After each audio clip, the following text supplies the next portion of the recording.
Hello guys, आज पनि धेरै पछि मेरो मिनी ब्लगमा तपाईँलाई स्वागत छ। आज चाहिँ मैले डान्स सिकाउँदै गरेको आदर्श ज्ञानकुञ्ज एकाडेमीको नानीहरूलाई चाहिँ मैले एक दुईवटा भिडियो बनाइदिनु भनेर छिटै बोलाएको थिएँ। यता दिदीहरू नि हेर्न आउनुभएको रहेछ।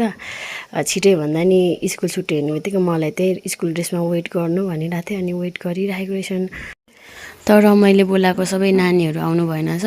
एकजना भाइ नआएको कारणले बिचारी एउटा सानो बुनुले भिडियो बनाउनै पाएन। उसको जोडी राखिदिएको थिएँ मैले।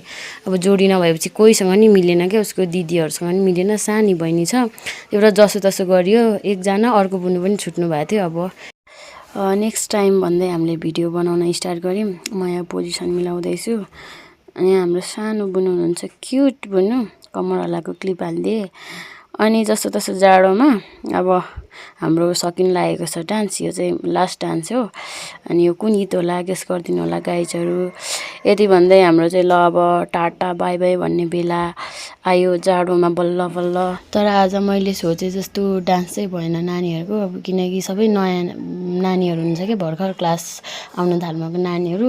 अब प्र्याक्टिस गर्दा त एकदम राम्रो थियो, म खुसी थिएँ। तर आज एक्कासी त्यो क्यामेरा अन गर्ने बित्तिकै क्यामेराको अगाडि डराएर इनर्जी त्यस्तै अब आत्तिए जस्तो हो, त्यस्तो भयो कि उहाँहरूको डान्स। अब सिनियर नानीहरूले एकदम बेस्ट गर्नुहुन्थ्यो। कतिजना त मेरो एकदम बेस्ट नानीहरू हुन्थ्यो।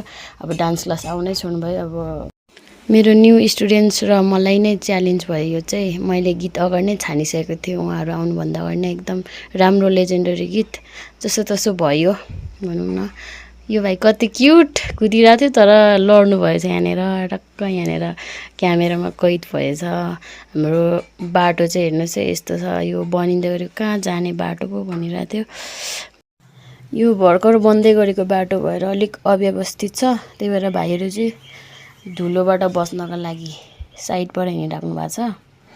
अनि हामी चाहिँ यता बिचबाट एकदम धुलो खाँदै हिँडिरहेछौँ। जाडो उस्तै थियो, तर अलिकति अब नाचेर कराउँदा कराउँदा म चाहिँ अलिक तात्तिएको थिएँ, नानीहरू पनि। अब मेरो स्टुडेन्टहरूको घर बाटोभरि छ, बाई बाई भन्दैछन्। बाई बाई गर्दै जान्छु मेरो स्टुडेन्टहरूलाई बाटैभरि छोड्दै छोड्दै। अनि यो मेरो सानो क्युट भाइको यो ब्याग कति क्युट क्या, कहाँ किनेको होला अन्त सोधेँ पनि होइन। अनि फाइनल्ली मेरो लास्ट स्टुडेन्टहरूको घर आइपुग्यो। अनि चाहिँ म अब सिद्धकालीको माथि पान्टिङको सबैभन्दा तल्लो लहरमा। यो चाहिँ मैले चिनेको दिदीको छोरा हो, लुक्दैछ र पनि मैले